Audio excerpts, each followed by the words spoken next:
0916 101 1061. Check us out on Instagram, Facebook, LinkedIn, and TikTok at Dominion Broadcast and on X at Dominion Casts. Book your space today. Dominion Television, your channel of choice. All right, good evening, distinguished viewers, and welcome to the Poliscope, the platform where we look beyond the headlines and probe the policies, politics, and people shaping our nation. I am your host, Samson Balogun, and tonight we take on a compelling question. Nigeria then and now, has leadership evolved or recycled?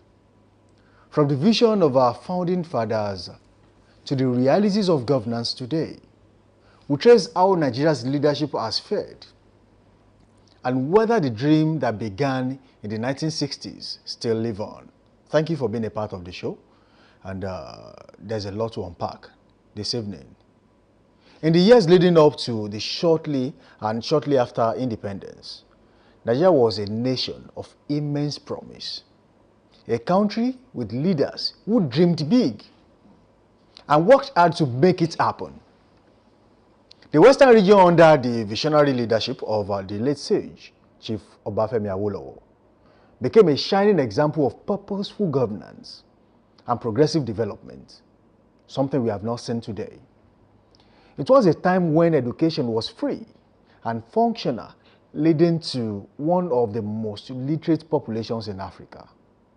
Healthcare at that time and infrastructure blossomed from the establishment of the first television station in Africa, Western Nigeria Television, WNTV, to the University of Ife, now the Obafemi Awolowo University, named after him, and a well-planned civil service that became a model for others. The Western region's economy was strong, driven by agriculture, industry, and innovation, a testament to the transformative power of visionary leadership. Now, fast forward to 2025, education now struggles under the weight of underfunding and incessant strikes.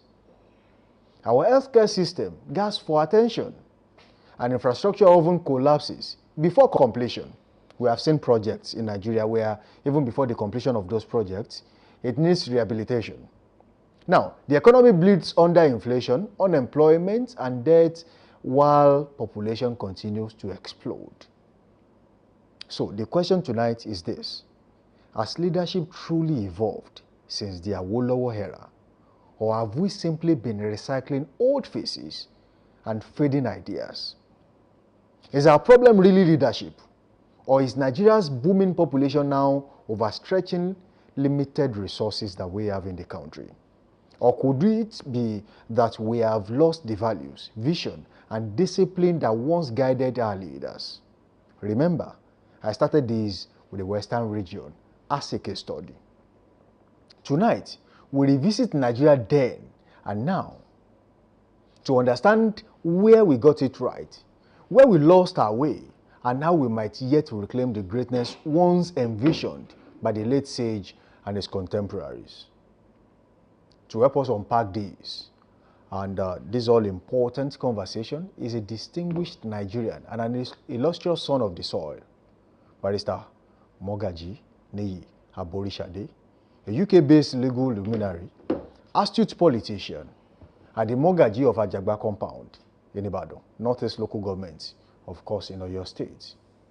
He is also the 2027 Oyo State PDP gubernatorial hopeful, and a firm believer in purposeful governance, inspired by visionary leadership of the late Chief Obafemi Awolowo. Thank you for joining us on the show this evening. There's no need to dance around it. The barrister himself is in the studio with me this evening. Barrister Neyi Aborishade, good to have you in the studio. Thank you very much. It's a pleasure. And greetings to our viewers at home. It's been a while I hosted you on this show. Yes. We had a purposeful conversation, very insightful. And I'm sure this particular conversation will stretch way beyond the one we had the last time. Now, let's talk about Nigeria now, and then your complete overview, and of course, the contrasting difference between then and the current Nigeria we have in the year 2025. Yes, good evening once again, viewers. I want to thank Dominion TV, for inviting me here, for giving me the opportunity to speak on topical issues that borders and affects Nigerian people. So I thank you for our viewers. Nigeria then. Let me quickly do this before you start. I want to congratulate you on your recently celebrated birthday. It was one event that shook Ibadan. Congratulations to you once again. Thank you very much. Thank you very much. On behalf of everyone at Dominion Television and the Dominion Broadcast Group, we say very big and warm congratulations to you. Thank you very much. Milestone. Yes, thank you very much. I'm very happy that you all made it to that occasion, and that's very good of you. Thank you very much. Back to the conversation. At that time, when Nigeria gained independence, and before Nigeria gained independence as well, we operate parliamentary system of government, which is regional government. So we have Western region, we have Northern region, and we have Eastern region. Later, Eastern region was created. So initially it was three regions, but now at the end we have 4 regions later. But there was good competition between the region at that time. And there was a kind of autonomy for all those regions to do some certain things for themselves. And that's why in Western region at that time, Chief Obafemi Awolowo was able to perform excellently. He was the best progressive Nigerian that we ever had in the history of Nigeria at that time. He surrounded himself with people of like minds, people that knew what they were doing, not just this kind of current politician. Before you can be in the circle of Chief Obafemi Awolowo, you must be very good upstairs. You must be man of integrity. You must be man of credibility. We talk of Papa Jasin, late Bola Ige, late Bisi Onabanjo, late Lateef Jakande. Those were the people. Chief Yemfa Rumbi is still alive. So those are the people. Dr. Dokumbo, all those people, they surrounded Chief Awolowo at that time. They supported him. So we have, no wonder, Western region was a successful story. These people came together, they called themselves Action Group. What it means is that they believe in performance. It's not just about talking. Not just about talking. It's about acting. They believe in performance. So they showcase themselves. And today, we measure the standard of every success in Nigeria against the milestone that they have set, the standard they have set. No one has yet equaled it in the history of Nigeria. Of course, some of us are proposing in the future to equal and even beat it. But we have learned a lot from them. So we are talking of free education, free health to young children, the first TV station in Africa. Even before France had TV, Nigeria had it then. We are talking of Cocoa House. You see, the most tallest building in the history of Nigeria. So they did all these things with little resources. But because they have a purpose, they had a purposeful government. A goal. They set a goal for themselves and they work hard to achieve the goal. And they indeed achieved the goal. That is why it is very difficult for this current politician of nowadays. They don't have it. Some of them don't have anything. All what they have is money to buy votes. And that's why there's no result. In terms of exemplary leadership, yes, has Nigeria evolved, or we have continued to recycle the same old politicians? And what does that bode? We have not evolved. Nigeria has not evolved yet in anything. I have not seen that evolution that is needed to steer Nigeria forward. They are recycling themselves, not even of the whole. If they have recycled someone like Awolowo, then we would have had better and successful government. But they are recycling themselves with their own children. So they are not performing. They are not. That's why Nigeria is what it is today. It is very bad. You see, a foundation has been laid in the Western region by Chief Awolowo. Now it depends on what others are building on that foundation. But some of them are building rubbish on that foundation. So we don't need to destroy the foundation because when the foundation is not good. But on this occasion, the foundation was good. But they were building rubbish. All what you need to do is to dismantle the rubbish they are building on that foundation and build something good. And that's our aim. Now, very quickly, I want you to see a video of the late sage, Chief Olufemi Obafemi Awolowo. Chief Obafemi Awolowo. It's a video, very old video, of course. He lived in the time past. But you will see that video on how he wanted and he declared free education in the country. And after that, he talked about so many things. Let's see that video. And when we return, there's a lot to talk about on this show. We'll be back. He announces the launching of the free universal primary education scheme in the region. A scheme to accommodate 400,000 children in 10,000 schools. It will cost the government over £4 million to provide the facilities, but without them, only 96,000 of the region's children could have been taught in schools like this, owned by the Ibadan District Council. It is the model for the new ones yet to be built. The headmaster admitting the children is instrumental in opening for them and for all the youngsters of the region a new and wider future made possible by universal education. The Premier, the Minister of Education, the Honourable S. Oluwole Owokaya, and his Parliamentary Secretary, Mr. Kensington Momo, visited many places to ascertain the popularity of the scheme. And at Ibadan District School, Mokola, the Minister of Education himself taught the pupils a song.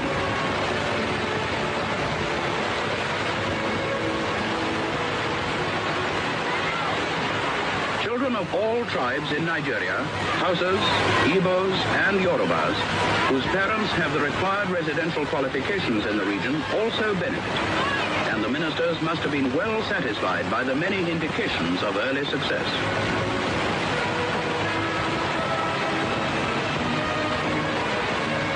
Uniforms are not compulsory, and at the Nawaruddin School, Sabo, the Hausa settlement Ibadan, admission of pupils in native dress is in full swing. The scene is typical of many places throughout the western region. Each child has his card, which bears a picture of the Premier as a precaution against wrongful admission.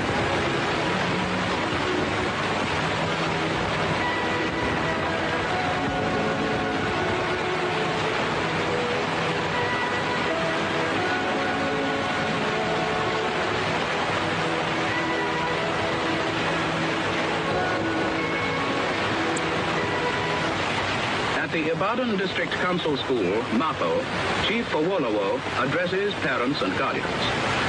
Some of them had brought their children to the wrong place. All right, welcome back from that very short break. That was the late sage, Chief Olusegun Obafemi Awolowo. And he was there distributing free exercise books to the people. And you saw the joy on the faces of the average Nigerian at the time. And that happened in Ibadan. You had Sabo, you had Makbo, and those were schools that were available at the time. All right, I still have with me in the studio this evening, and that's Barrister Nei Aborishade. You saw that video. Yes. You saw the joy on the faces of average Nigerians. Yes. Even the Hausa community exactly. in Ibadan. They were happy to enjoy free education. Free education. Introduced by the late sage Olusegun Obafemi Awolowo. Now, if you take a critical look at this situation at the time, how would you rate the current situation? Is it that Nigeria is overstretched? We don't have enough resources? Or the people and the governance, they are different parts as we speak? In my opinion, Nigeria is not that overstretched. For example, even the president said the amount that is given to the governors now is even much more. 500% increase. So there's no question of it. It's they lack political will. When you lack political will, there is an issue. That's why they have not been able to perform as they should. When Chief Owolowo and his colleagues were there, they determined to move people out of poverty. That is why Western region was the highest in employment. They paid the staff, those who are working in the Western region, more than those who are working even in the at federal level. But they believe in successful story how to bring people out of their poverty. Unlike today, when people who are in governance, all what they want to do is to steal money, to have much money than even the whole country. You remember one of the president now anyway, when he said, he went to Osun to campaign, he said it's richer than the state government. He said it. So, but it was crystal clear. It was very crystal clear. So, in the days of Awolowo, you don't say things like that. How the people will benefit from their policy is what was in their mind at that time. And so they determined and they executed a very good project. And there was no discrimination. Wherever you have from, whether from the east or north, as long as you are living within Western region, you benefit from the free health, you benefit from the free education, you benefit from the salary. Why do you think it is difficult for leaders of today to replicate Awolowo's blueprints? I don't know, honestly speaking. It's one thing I think of is greed and selfishness. That is the problem. When the current leaders today, they are very greedy. They only think about themselves. Of course, the people also have faults. The electors, the voters. I will give you an example. In the days of Chief Obafemi Awolowo, you don't give anyone money to vote for you. Even when you go somewhere, they believe in what they will do. And they campaign very well. They spend money on campaign, traveling around, educating the people of their program. So unlike today, when some voters are demanding for money before they can cast their vote, I think that's part of the problem. But the core issue is that the politicians today, they are very greedy, they are selfish, they only think about themselves, they don't think about the country or their state. Back in the days, yes, it was about your personality. Yes. And your manifesto. That's correct. As a politician. That's right. So people believe in what you want to do for them rather than what you want to give them on the immediate basis. That's right. Now, it's about what you want to pay. Yeah. How much do you have? How much are you paying me so I can vote for you? Exactly. So how did we get to that stage where people jettisoned manifestos? They jettisoned personalities. Okay. And they now look for what it is you can give me at this time so I can vote for you. I think after the 1979 election, or the 1983 election, because in those days we have Unity Party of Nigeria, National Party of Nigeria, and we have NPP, we have UPN, NPN, PRP, People Redemption Party. So after that time, there was intervention of the military government. And so when power was returned to the civilians, it was then maybe, would I say, after, the military started it anyway. During the Babangida regime, a lot of settlements were involved, bribing people to say a lot of things. So when the politician came, they learned from the military as well. They started spending money, they took over from them. They started buying votes. Then people of no integrity, people of no determination, since they have money. So the only language they have is money. People are not worried anymore about what we are going to do in the state of the country. Do you have money to give them? Once you give them money, they cast their food, not knowing that they are mortgaging the future of their children. And the result of what we are seeing today is those who have stolen a lot of money are still the people that are winning elections. Barrister Niyi Aborisha, let's unlock the power of education. Yes. Now, Awolowo has on education. Yes. He was very insistent that every Nigerian child must have education. That's correct. Why was he doing that? Because he believed that when you have education, once you know what you are doing, nobody will be able to cheat you. You'll be able to express your mind. Because what they were doing in the north in those days is that a lot of them, they did not attend school. No education. So it was easy for the feudal laws to deceive them completely. So I will not believe if all of them can have proper education, they will know their rights. Because when people are aware of their rights, you won't need to sell your votes. You won't need to listen to rubbish from people. You know what you are doing. You know the person you want to vote for. Because you'll be able to articulate the policies of the government or the people behind the system. But after that, like somebody said, one of the leaders there said to Awolowo, said, if you say everyone should go to school, we will be saying Rankadede. So he believed some people should still be kept in bondage, that they should not be given proper education so that they will be able to follow those who are educated. So we call them feudal laws because it's few clique of people who have money that are dominating those who are underprivileged in society. So Awolowo didn't want that. He wants everybody to know their rights, to be equal. Awolowo was advocating for what we call egalitarian society at that time. And he almost achieved it. In fact, if he had been successful in winning the federal election, Nigeria would not be what it is today. Nigeria would have been different because the proper foundation would have been laid by him. Unlike what we have today. We can see the situation of our country, the situation of our states. Those who fail to go to school in the northern region, they are Almajiris. And when we have Boko Haram and things like that, we can understand the beginning. And you look at it, it's affecting those people who are educated, because they are talking of quota system, that they want to catch up with the people in the West and in the East, those who have studied and they want to catch up educationally. So when you are going to university, they will give them, instead of, if other people, they are saying you should pass 50%, they can say if you have 20% or 25%, you can just come on board. You can just come on board. That is the situation we find ourselves in the country. Nevertheless, our governors as well now, they are not doing anything. They have lost their bearing in terms of governance. What we see today is just a charade of people who doesn't have any ideology. When you listen to the campaign, when you go to the campaign, listen to them. Nothing to hover. No articulate of their ideology or anything. They just campaign and then they start distributing money. And because they have put people in poverty already, people, they can literally jump on board, take the money, and cast their vote for them. But the result is not going to be good. Now, it's not good. What you just said, takes us to the issue of competition. Yes. Just after the independence, that's there correct. was competition between all the regions. Yes. Now, in the southwest, we had the cocoa pyramid. That's right. Cocoa was almost everywhere. Everywhere. And this was why Awolowo was able to do so many things. That's correct. All the first we have in Africa, that's in Nigeria. Right. Let me put it that way. The Cocoa House, the first television station, not only in Nigeria, but in Africa. The Premier University. The Premier University. And there were so many things that were achieved with cocoa money at the time. Yes. Now, let's move to the north.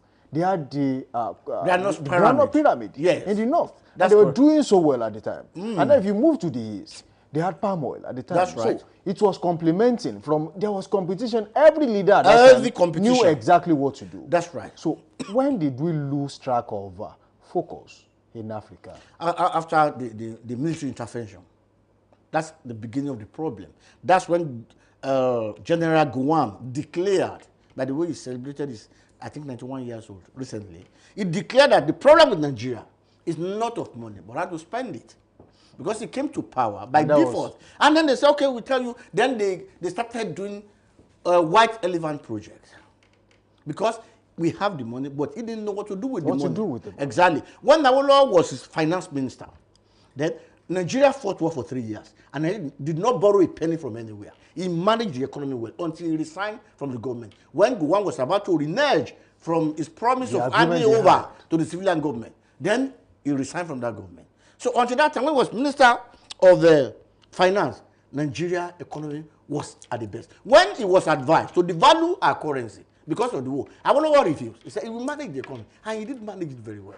Unlike what we have today, they're like putting round peg in a square hole these days.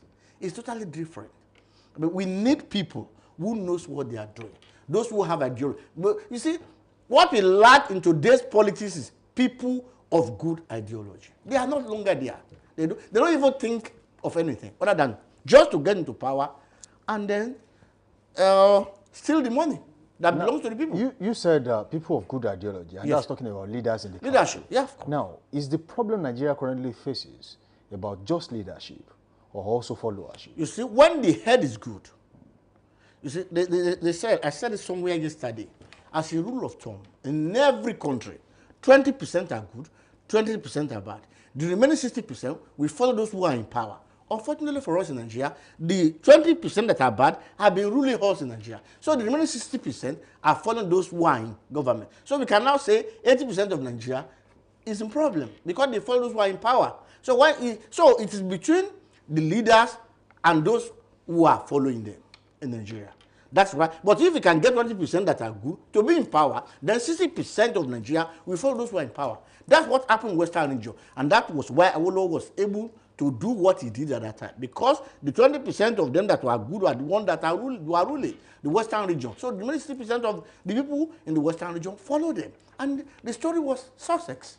Now, very quickly, let's talk about this. You said something about it earlier, but yes. I want us to exemplify a little bit more. Okay. Now, the challenge Nigeria currently has.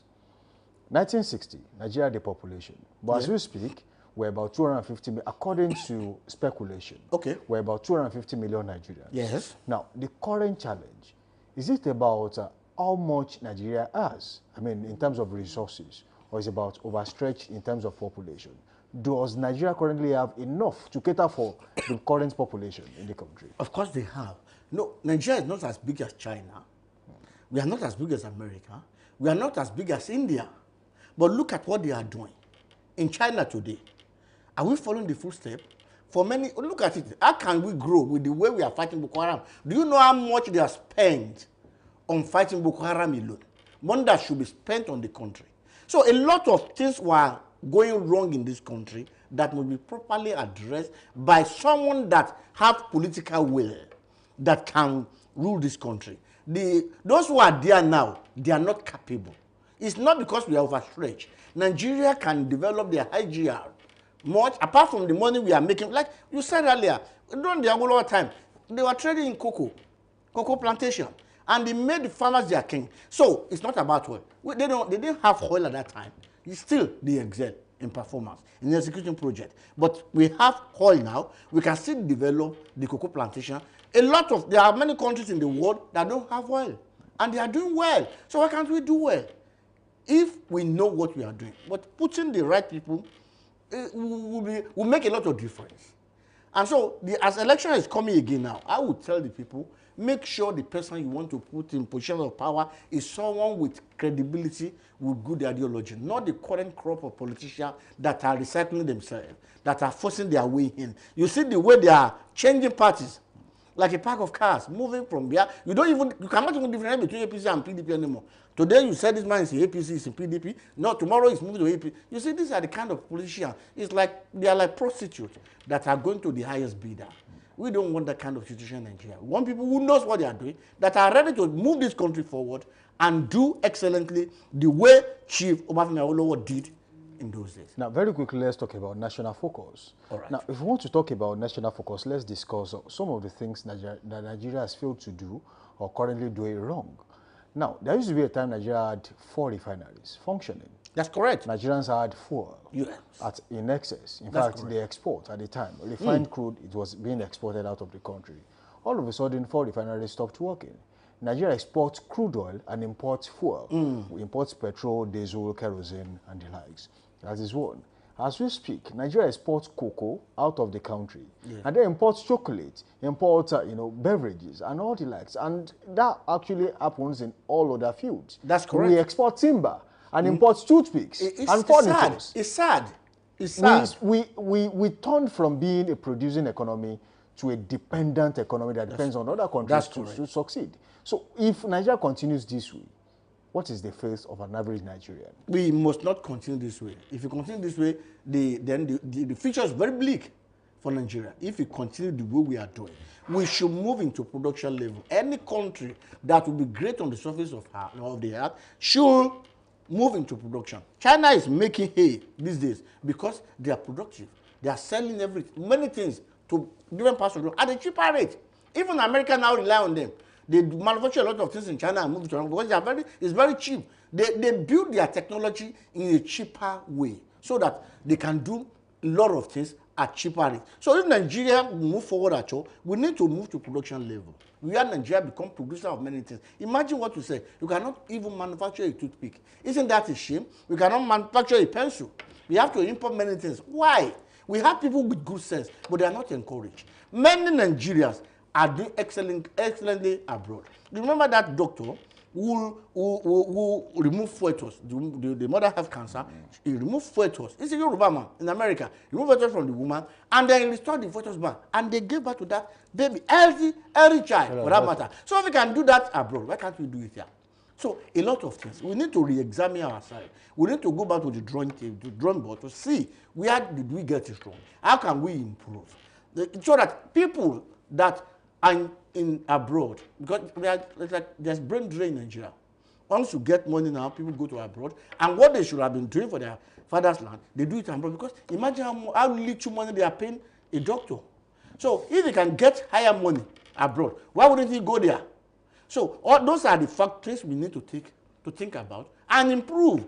Payment, in terms of employment, payment must go beyond what they are paying them now. If they want people to stay, if they want us to develop, if they want the scientists to do well, excellently, apart from sending them to China to learn, they should encourage them to come back with good salary.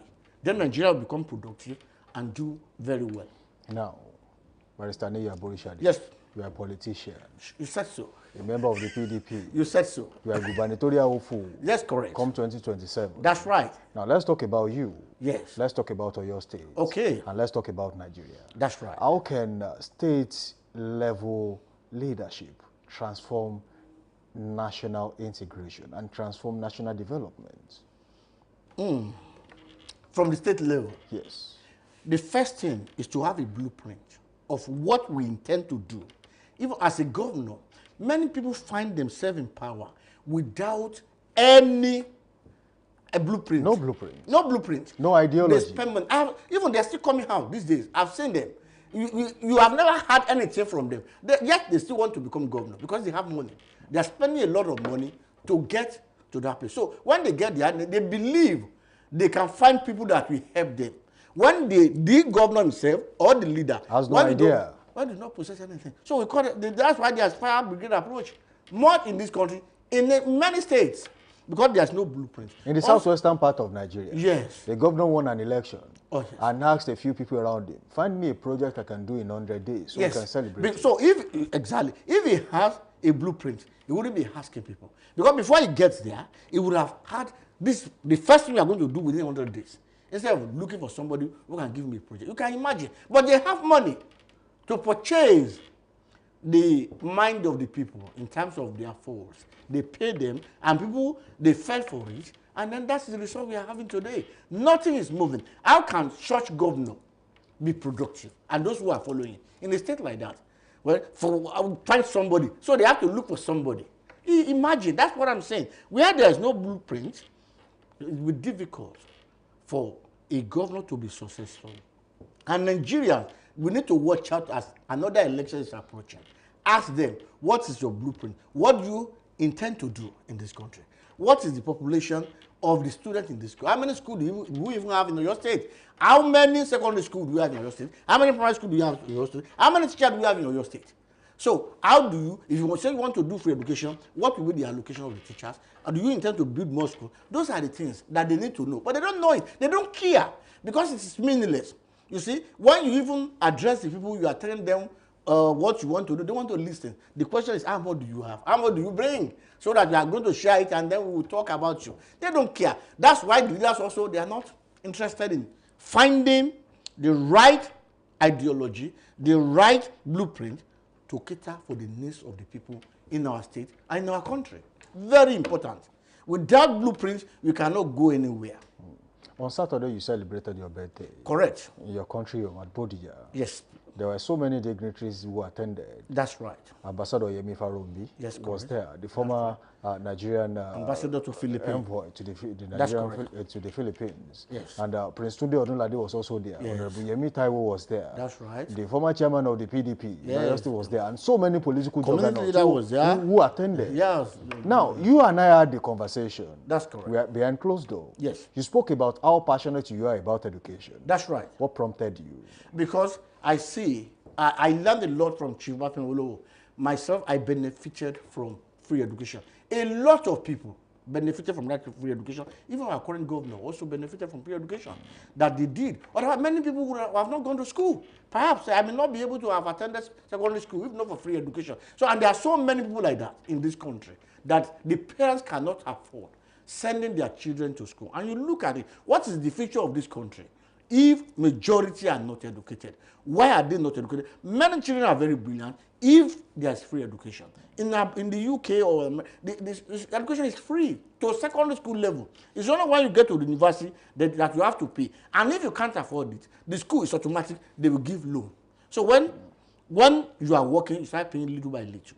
That is the way forward. They believe educated society is very important. It destroys ignorance completely. When people are educated, the country cannot be great without people who are very, very educated. And this kind of education I'm talking about will be different. Because we have seen there is no basis of just learning something that we are not going to put into practice. Our scientists cannot produce a pencil, they cannot manage, yet they are doing it abroad. So we have to look into that. You spoke about investing in research. That's what I'm saying. Investment in research is very important. Sending people to where they can learn, or not even sending them, you bring them expatriates into the country to teach them. People. That's what Gaddafi did. He invited people. He will not send any of it. When he was in power, he will not send the Libyan to go and learn. They come and teach them here. And that's what they are doing in Dubai as well. They send for experts to come and teach their children. So that even, because if you send some people, they may not come back. But bring them here, teach them how they are doing things. Then people will grow and they will learn how to do it. We need to become productive. We must learn it. It is compulsory. Because without it, it will be very, very difficult for Nigeria to be in competition with anybody abroad. Look at India. When did India start? Look, I'll give you an example. Malaysia, they came to learn. The era of Lekwayo. Exactly. They came to Nigeria to learn how we grew palm kernel. We taught them. Now they are the best. And they took it there. They took it there. And became the best. And became the best. Because they know what they are doing. Nigeria now imports palm oil. Isn't that a shame? So, look, I was speaking with somebody yesterday. The former leader of Saudi Arabia, the king, they came to our UCH as far back as 1965. I was about to talk about health. 1965. They came, they from Saudi Arabia. They was sick, and they came to Nigeria. They brought him to Nigeria, to be treated. At the UCH, University College Hospital, Ibadan. So, why can't we, why is it that we are dancing backward? There's no progression, retrogression all the time. You see, one step forward, 4 steps backward. We need to change this system. It's a shame. It's a shame. Is it about ideology? Let's talk about socialism. Yes. Capitalism. Yes. We have had issues with determining which ideology favors Nigeria. Currently, people are talking about capitalism in the country. But at a point, people said, oh, socialism should have been the best idea. But as we speak, people don't even know where we belong. Are we practicing socialism? No, Nigeria is what we call capitalist society. Not even a welfare society. In the UK, they will say they are capitalists, but I would describe it as welfare society. Yes, America, they are total capitalists. But most Western Europe, they are what we call welfare state. They cater for the citizens of their country. Nigeria is capitalist, complete capitalist. But with progressive, Awolowo was what you can call a socialist. That's why he was able to introduce many free things. Of course, he lived in a capitalist society, but he understood the problem. That's why it's okay if people can have good health. A sound mind and a sound body can do a lot of things. If they can have education, if they can have good health, things will be better. So he introduced welfare system to the governance, and there was a change. So for me, I believe in this socialist idea. Not capitalism is not good for this country as it stands today, because in capitalist society, the rich get richer and the poor get poorer. So the majority of Nigeria are very poor. But the capitalists here in Nigeria, they are like a slave trader. They don't want to sell their slave free. That's why they cannot introduce welfare society. They want to maintain that standard of being the top, of being recycling their children to lead the country even when they are no longer there. So we have to change this idea to be, I'm not talking of communism. Communism is a bad idea, but socialism, welfare society is something that can catapult this country forward if we can introduce a bit of welfare society into this country. I think what they are trying to do by palliative and things like that is a kind of welfare society. But we can see that they are not distributing it even equally. They are holding it somewhere. Not well structured. Exactly, not well structured. So it will be a kind of welfare society where the government can help the needy and the poor, like in the area of housing, things like that. But you don't have that. In the UK, there's what we call council house. At a very cheap rate, they give it to the people who cannot afford to buy their own property. So it's a kind of welfare society, and everybody will be able to live at least. When you have accommodation, when you can hit your 3 square meals a day, then there's no problem. Once hunger is out of a problem, then there's no problem at all. But in Nigeria, a lot of people are hungry. You see, they call us many times. They cannot, some people say, I have not eaten today. In the evening, you wonder what kind of society are we living in? And here we have some people, abundance of wealth. So we need to look at it and make that fundamental changes. You are one of those who are the political bigwigs in your state. Yes. You are one of the few who God has blessed. That's correct. Thank you. And Thank God. if we put it into context, how do you feel when people call you on a daily basis? I feel bad. For daily bread? I feel bad that in this society, that some people cannot see even eat 3 square meals a day talk less of sending their children to school. They say, my children cannot go to school because they don't have money and the school still have money. So if you have made it free, it would have been different. If the education is free, at least when they shut this down, the children will be able to walk to school. When we are growing up, we walk to the school. At that time, there were schools even in the community, not very far from where you live. So if the education is made free, short things. And we are even thinking of introducing lunch for the children at school. That's part of what we are thinking that we can do in this country to help the people who cannot afford it. So when I see you begging for money, not because they want to buy clothes, but they have not yet eaten in the evening. So they are not eating anything. And there's no way. That's why you see many beggars on the street. It's so shameful that in this era, in the 21st or 22nd century, we still have this kind of situation now. Not of their choice, but because society imposed it on them by the way they structure this country. Now, I was speaking to someone over the weekend. All right. I spoke about how he felt while he was in school, also an aged human being. I was talking about how chicken was divided into two when he was having a meal, whilst we were still in school. And it was totally free. That was during the Obafemi Awolowo. Yes. And he was enjoying himself. It was until he got out of school and he realized it wasn't that rosy. It was just government doing. It was subsidy. It was subsidized at the time. Yeah. Now, the issue of subsidy has caused so much chaos in the country. It's causing problem. Fuel subsidy was removed. Power subsidy has been removed somehow.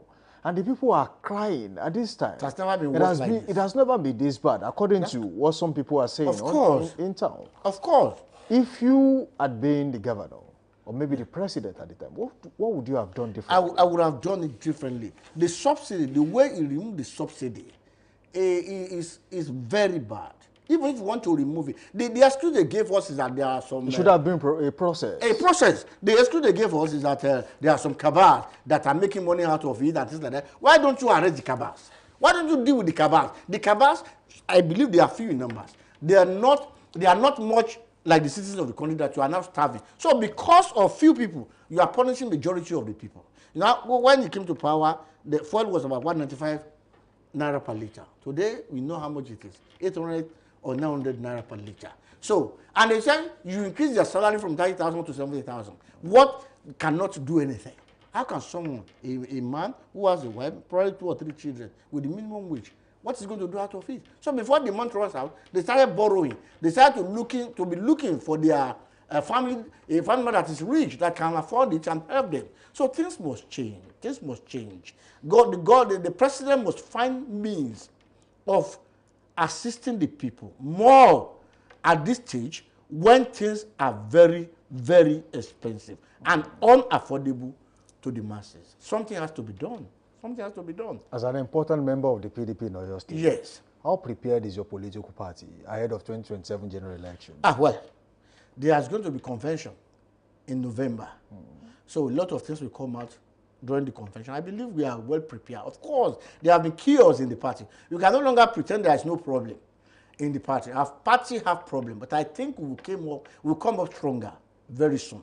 Because other parties like APC, ADC, they will still have their own problem. They have not done their primary. It's the primary election that exposes the party. And so when they start doing their primary, APC will have problem. And a lot of people from APC, they will come to PDP. And we will take them.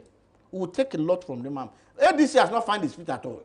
They are just, you see, a lot of people that are not the same thing. The combination of different people from different political parties are gathering themselves together. So they have not even sat down at all. So we don't even know what they are going to do at the end of the day. You're one of the strongest aspirants.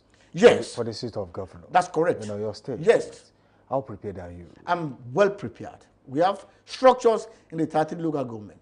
Of course, we have not started the campaign, but we have done the consultation and established structure for the campaign that is coming very soon. So we are well prepared. In Oyo State today, I have not seen anybody who has come up the way we have been doing it. We have organized elaborate talking to people, moving from one place to another, all the 30 local government in Oyo State, consultation, which was well organized. And so we are the front runner as it sounds today. But we know that people are still coming up. I was about to talk about that. You are one of the most vocal when it comes to the 2027 gubernatorial election. Yeah, because... Where does that stem from? You see, I have been a human rights activist of many years. You see, we have seen what is going on in the country. And because we have been doing this for a long time, so we know what to do that others don't have. And I'm not afraid to speak my mind anywhere. Some of these people I'm sorry, they are afraid to speak out. They have not been doing it before. They just want to be governor because other people are there and they have the money to spend. Not that they have any good idea. They have not been able to articulate anything so far. But we are hearing their name. But they don't know how to go about it. Because they are not called to do what they are doing. They call themselves to do it. Some of them that I have heard about, you heard them say, what is your program? What have you, how prepared are they for this job? They are not prepared for anything, but they have money. And they believe in the power of money. But money will fail this time around. Rumor has it that some are threatened by your presence. Of course. As an aspirant. It's true. They are threatened. They are threatened because they know we can do it. You can perform better than them. They know it. But they trust in their money. Some people trust in chariots and weapons of war. But we trust in our God. And we are going to overcome. What will Nei Aborisha do differently? A lot of things. First in the agenda is free education. And they want to introduce free meal as well. I will wait for the time of the campaign. I don't want to violate the electoral law, but we have a lot of things to do for the state. We will change the governance, the governance totally. There will be different. You recently spoke about your ideology of making money within the state as internally generated, yes, of course, without arming, and of course taking food away from the people of your state. How do you intend to do that? There are a lot of things we are going to do. In fact, one of these, by creating IGR, you will create employment opportunities. Those who are not employed now, they'll be gainfully employed through creating wealth in the country. There are a lot of areas that we have looked into, but we are not prepared to say it now in public because the campaign has not started. When the campaign starts, you will see a lot of things. It is already in our website, 8-point agenda. But I don't want to disclose now. I don't want to violate the electoral law. Wait for that time.